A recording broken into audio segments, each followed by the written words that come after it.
Leaves of Grass by Walt Whitman. Chapter 29. To think of time.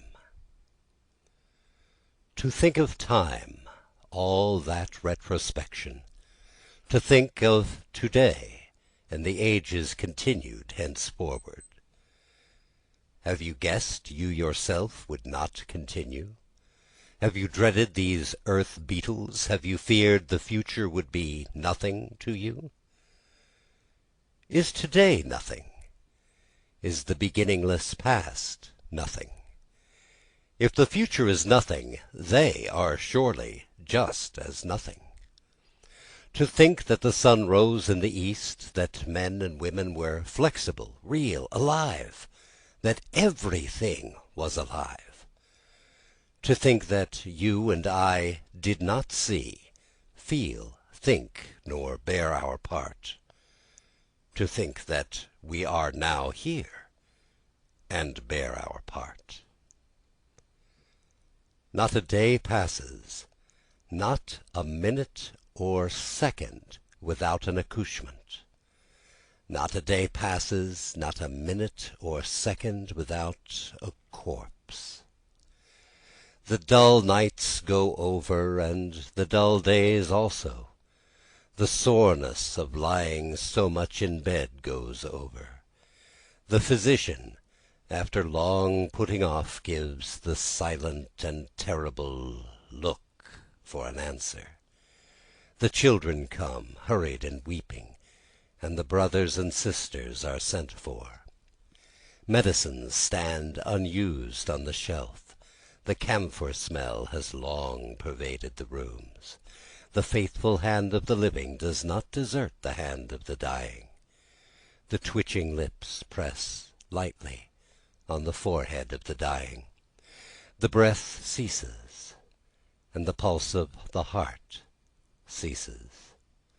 The corpse stretches on the bed, and the living look upon it. It is palpable, as the living are palpable. The living look upon the corpse with their eyesight, but without eyesight lingers a different living, and looks curiously on the corpse. To think the thought of death merged in the thought of materials, to think of all these wonders of city and country and others taking great interest in them, and we taking no interest in them.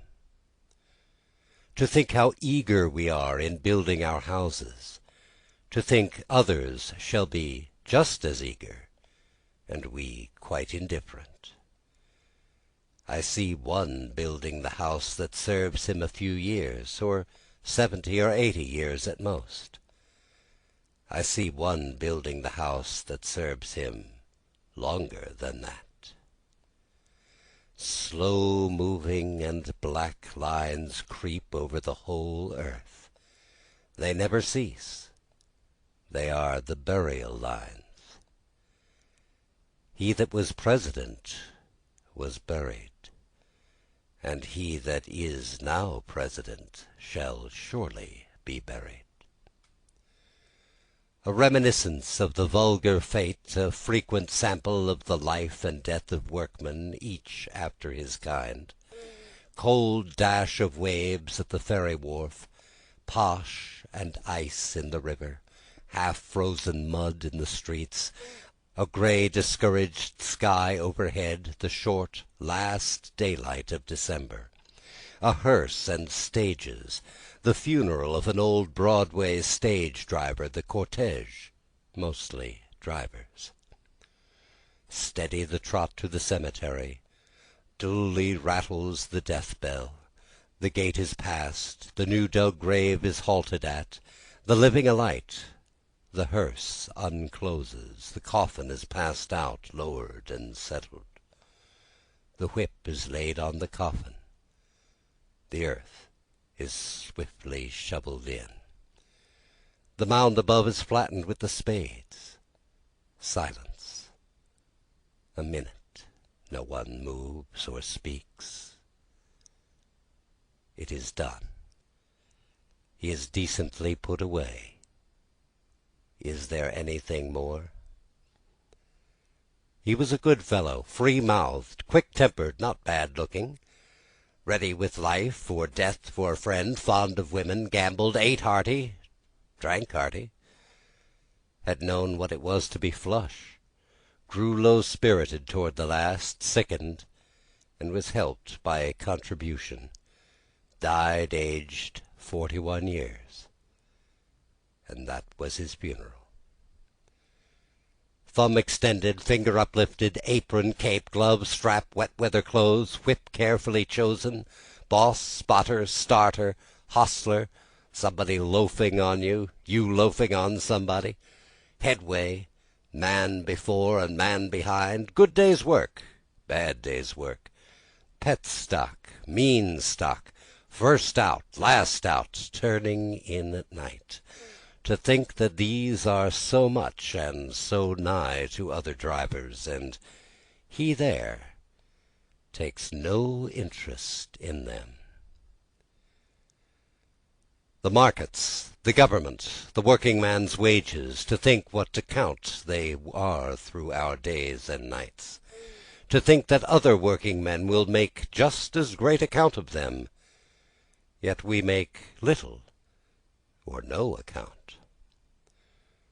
The vulgar and the refined, what you call sin and what you call goodness, to think how wide a difference.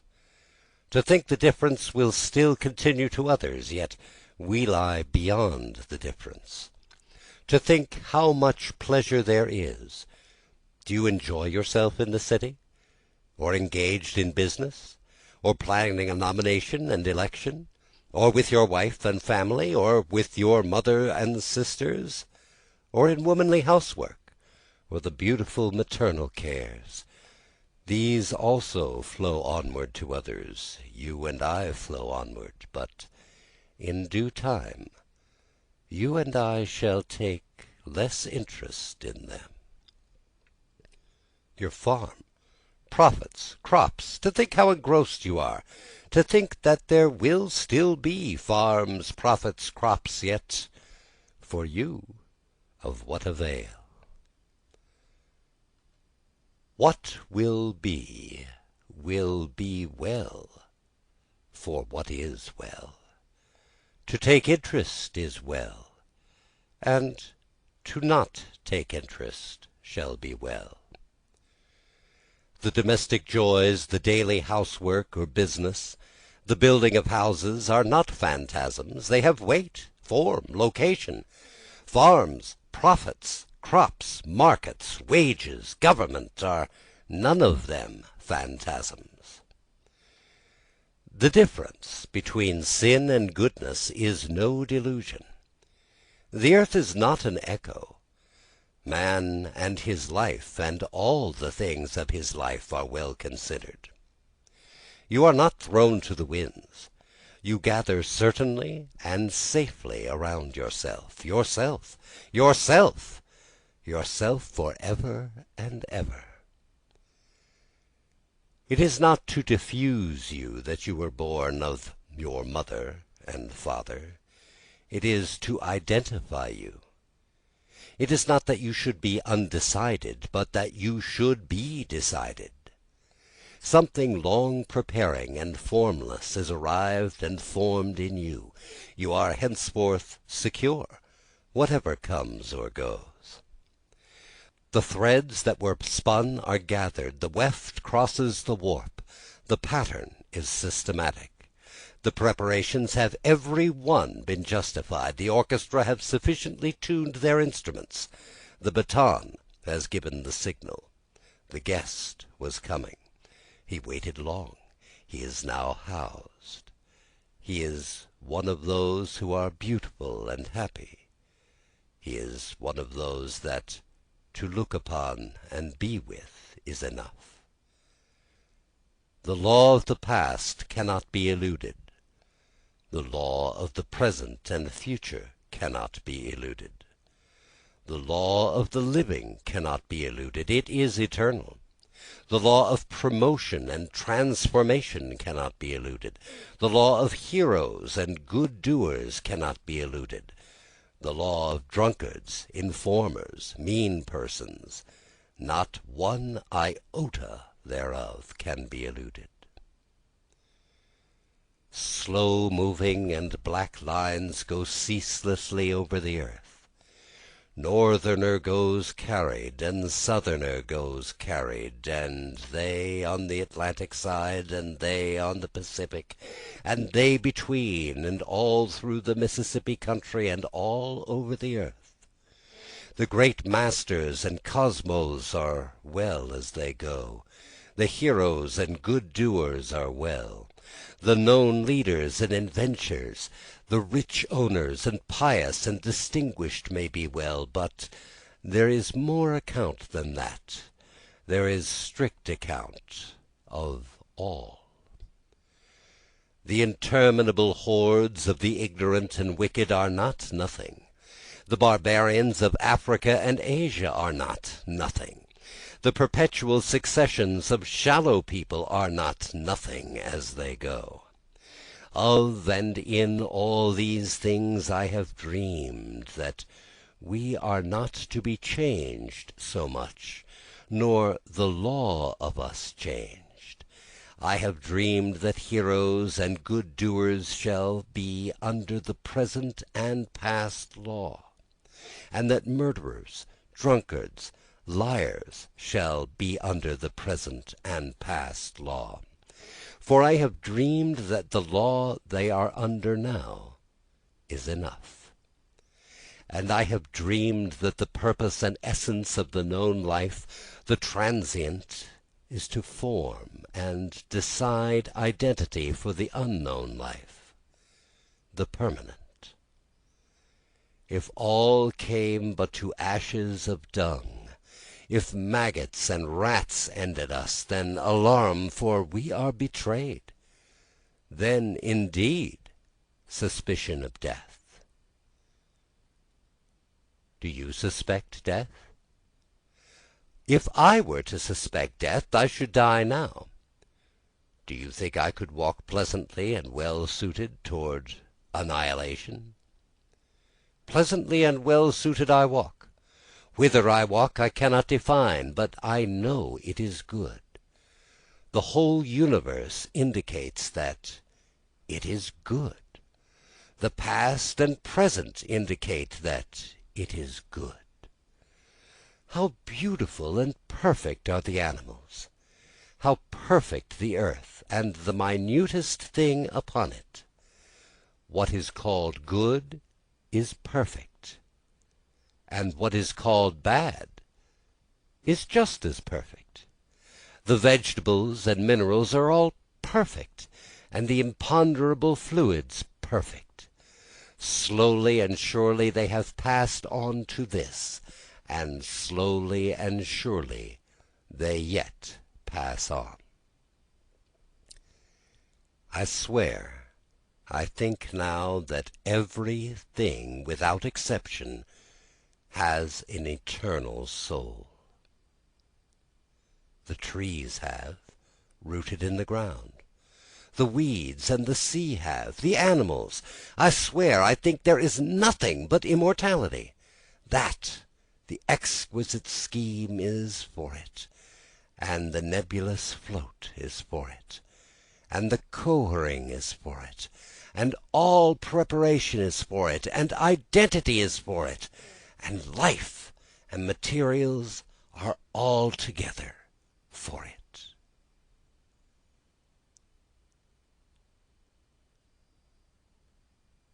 Book 30. Whispers of Heavenly Death. Darest thou now, O soul? Darest thou now, O soul, walk out with me toward the unknown region, where neither ground is for the feet, nor any path to follow, no map there, nor guide, nor voice sounding, nor touch of human hand, nor face with blooming flesh, nor lips, nor eyes are in that land. I know it not, O soul, nor dost thou. All is a blank before us. All waits undreamed of in that region, that inaccessible land. Till when the ties loosen, all but the ties eternal, time and space, nor darkness, gravitation, sense, nor any bounds bounding us, then we burst forth, we float in time and space, O soul, prepared for them, equal, equipped at last, O joy, O fruit of all, them to fulfill, O soul. Whispers of Heavenly Death. Whispers of heavenly death murmured I hear, labial gossip of night, sibilant chorals, footsteps gently ascending, mystical breezes wafted soft and low, ripples of unseen rivers, tides of a current flowing, forever flowing, or is it the plashing of tears, the measureless waters of human tears? I see, just see skyward, great cloud masses mournfully, slowly they roll, silently swelling and mixing with, at times, a half-dimmed, saddened, far-off star, appearing and disappearing. Some parturition rather, some solemn immortal birth, on the frontiers to eyes impenetrable, some soul is passing over.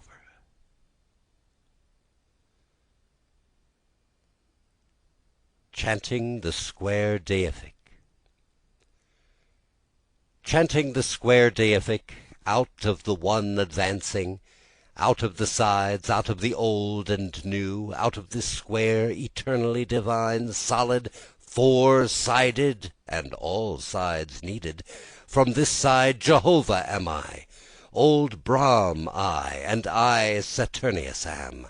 Not time affects me, I am time, old, modern as any, unpersuadable, relentless, executing righteous judgments as the earth, the Father, the brown old Chronos with laws, aged beyond computation, yet never new, ever with those mighty laws rolling.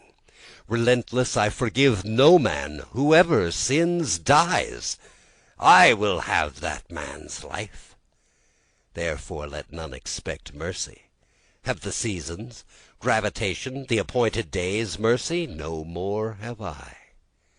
But as the seasons, and gravitation, and as all the appointed days that forgive not, I dispense from this side judgments inexorable, without the least remorse.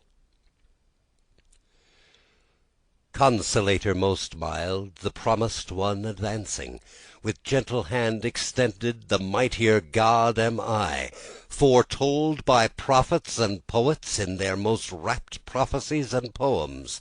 From this side, lo, the Lord Christ gazes, lo, Hermes I, lo, mine is Hercules' face, all sorrow, labour, suffering, I, tallying it, absorb in myself. Many times have I been rejected, taunted, put in prison and crucified, and many times shall be again. All the world have I given up for my dear brothers' and sisters' sake, for the soul's sake, wandering my way through the homes of men, rich or poor, with the kiss of affection, for I am affection.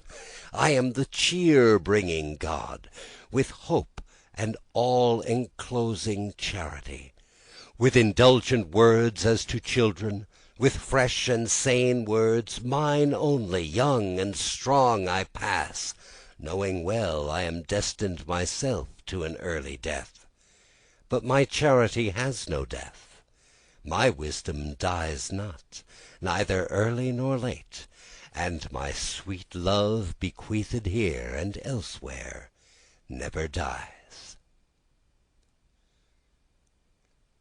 Aloof, dissatisfying, plotting revolt, comrade of criminals, brother of slaves, crafty, despised, a drudge, ignorant, with Sudra face and worn brow, black, but in the depths of my heart proud as any, lifted now and always against whoever scorning assumes to rule me, morose, full of guile, full of reminiscences, brooding with many wiles, though it was thought I was baffled and dispelled, and my wiles done. But that will never be. Defiant, I, Satan, still live, still utter words in new lands duly appearing, and old ones also, permanent here from my side, warlike, equal with any, real as any, nor time nor change shall ever change me or my words. Sancta Spirita, breather, life, beyond the light, lighter than light, beyond the flames of hell, joyous, leaping easily above hell, beyond paradise, perfumed solely with mine own perfume, including all life on earth, touching, including God, including Saviour and Satan, ethereal, pervading all, for without me, what were all? What were God? Essence of forms, life of the real identities, permanent, positive, namely the unseen, life of the great round world, the sun and stars, and of man, I, the general soul, here the square finishing, the solid, I the most solid, breathe my breath also through these songs.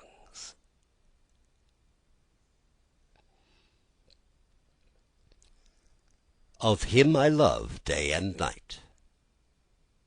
Of him I love day and night I dreamed I heard he was dead. And I dreamed I went where they had buried him I love, but he was not in that place. And I dreamed I wandered searching among burial places to find him. And I found that every place was a burial place. The houses full of life were equally full of dead. This house is now. The streets, the shipping, the places of amusement, the Chicago, Boston, Philadelphia, the Manhattan, they were all full of the dead as of the living, and fuller, oh, vastly fuller of the dead than of the living. And what I dreamed I will henceforth tell to every person and age, and I stand henceforth bound to what I dreamed. And now I'm willing to disregard burial places, and dispense with them. And if the memorials of the dead were put up indifferently everywhere, even in the room where I eat or sleep, I should be satisfied. And if the corpse of any one I love, or if my own corpse be duly rendered to powder and poured in the sea, I shall be satisfied. Or if it be distributed to the winds, I shall be satisfied.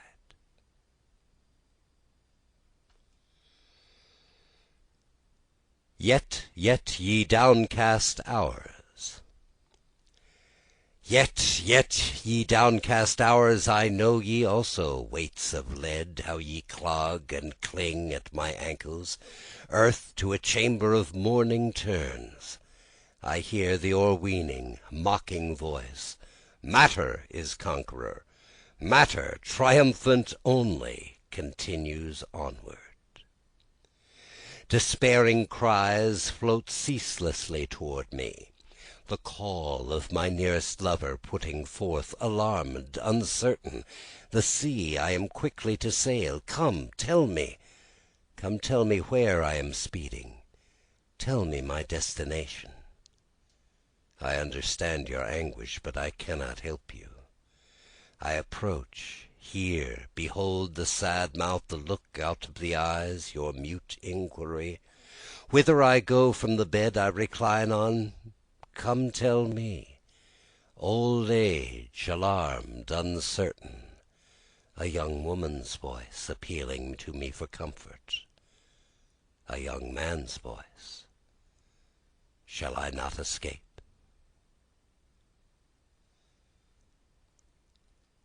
As if a phantom caressed me.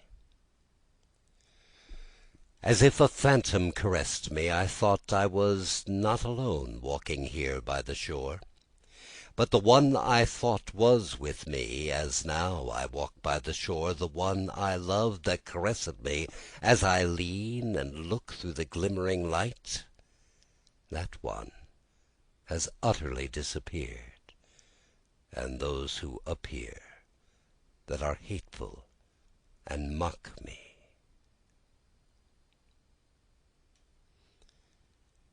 Assurances. I need no assurances.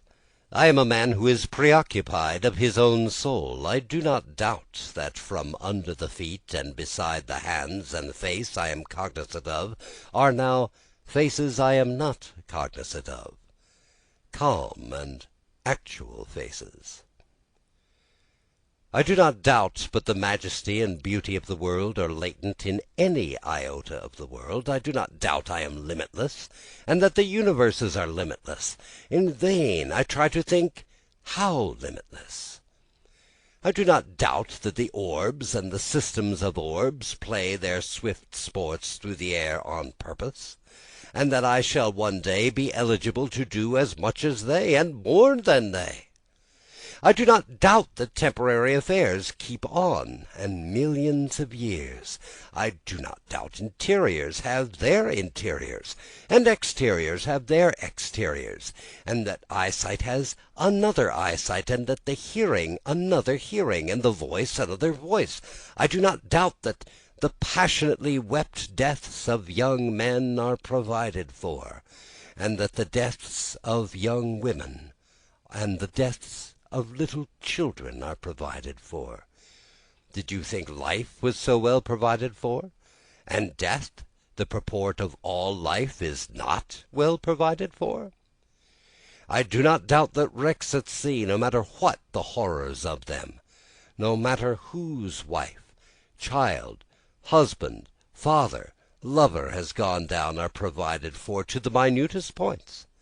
I do not doubt that whatever can possibly happen anywhere at any time is provided for in the inherences of things.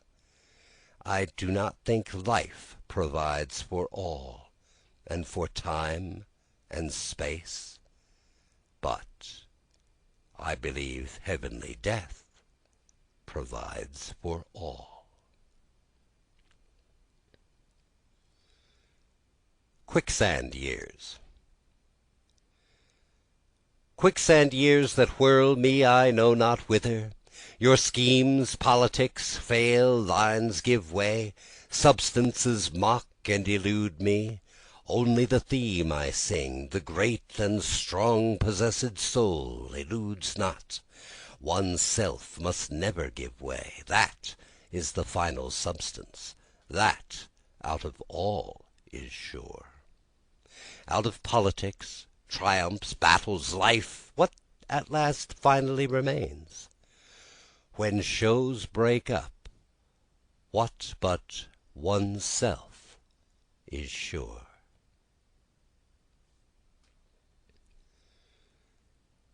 That music always round me.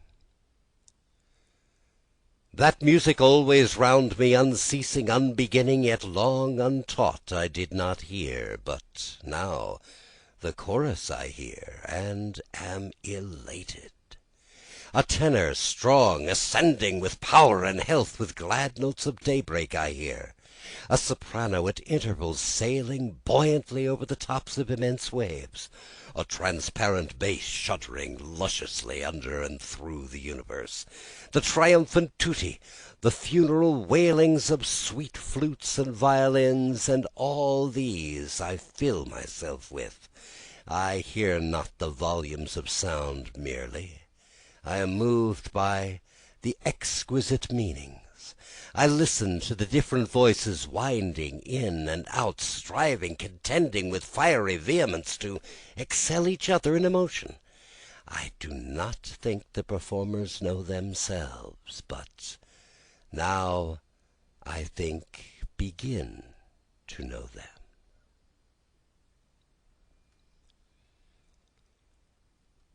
What ship puzzled at sea? What ship puzzled at sea cons for the true reckoning, or coming in to avoid the bars and follow the channel a perfect pilot needs? Here, sailor, here, ship, take aboard the most perfect pilot, whom in a little boat, putting off and rowing, I, hailing you, offer.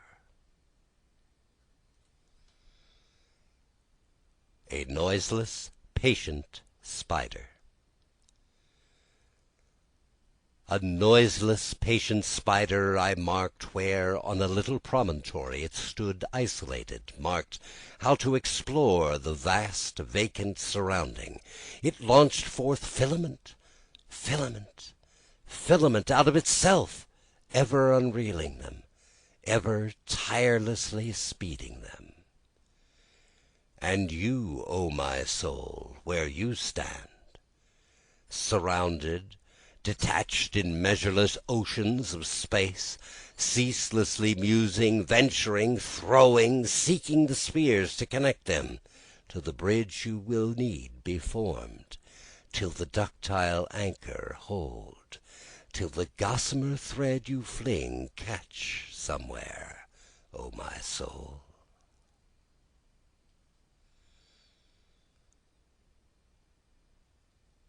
O living always, always dying. O living always, always dying, O the burials of me past and present, O me while I stride ahead, visible, material, imperious as ever, O me what I was for years, now dead. I lament not. I am content. Oh, to disengage myself from those corpses of me, which I turn and look back at where I cast them. To pass on, oh living, always living, and leave the corpses behind.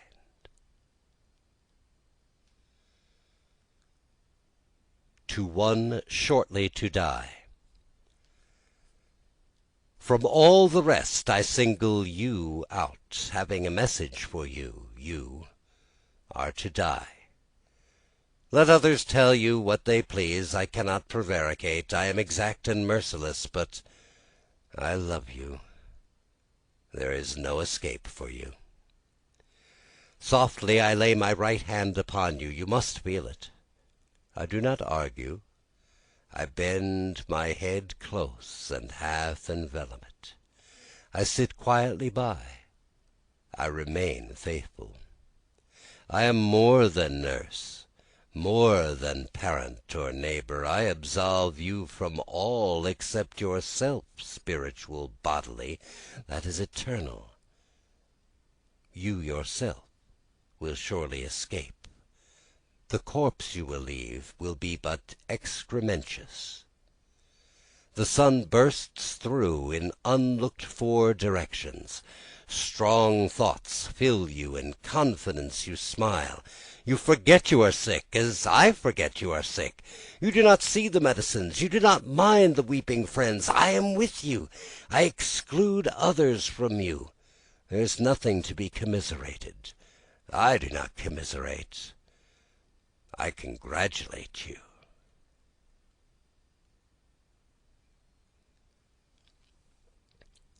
Night on the Prairies.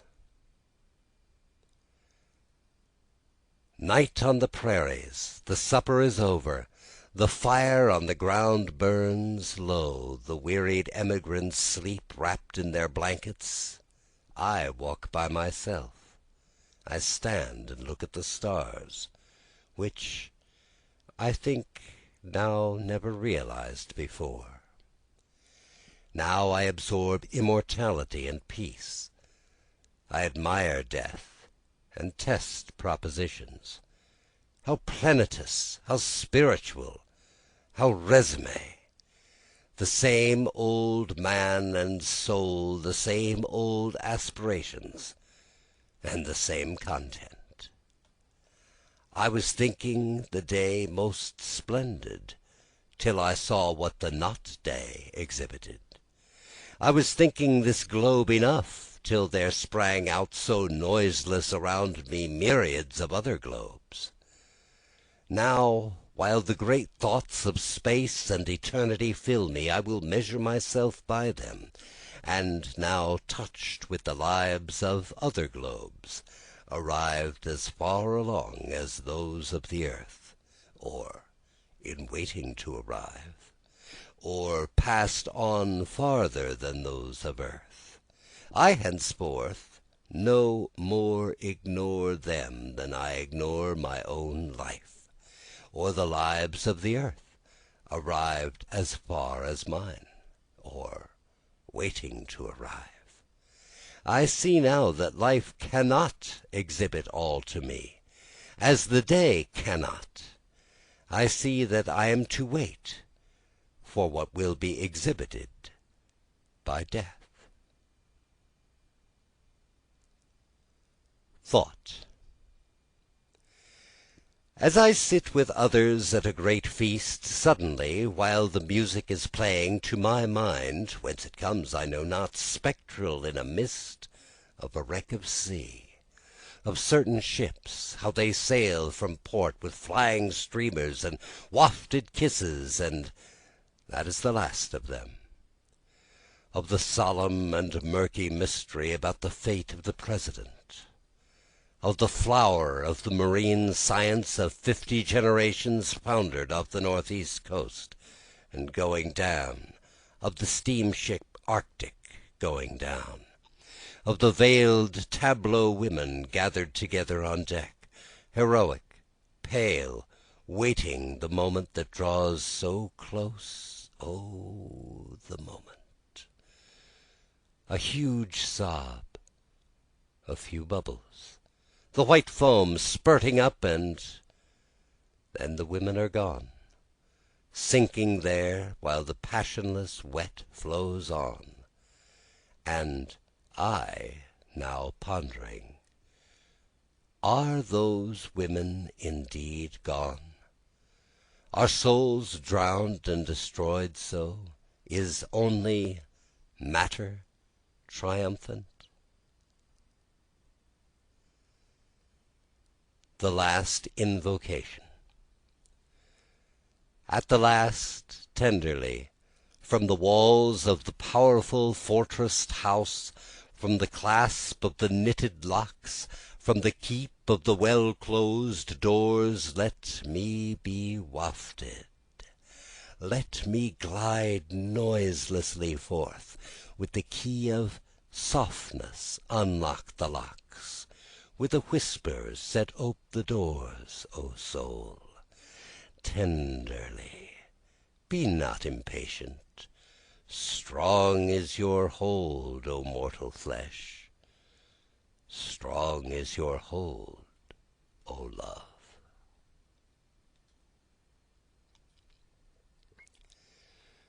As I watch the ploughman ploughing. As I watched the ploughman ploughing, or the sower sowing the seeds, or the harvester harvesting, I saw there too, O life and death, your analogies. Life is the tillage, and death is the harvest according.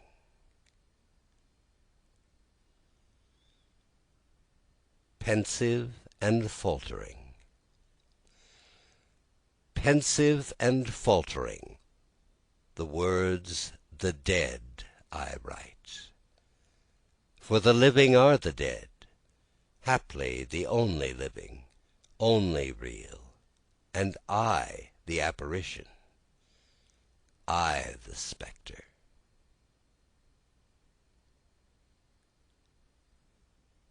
The end of Book 30.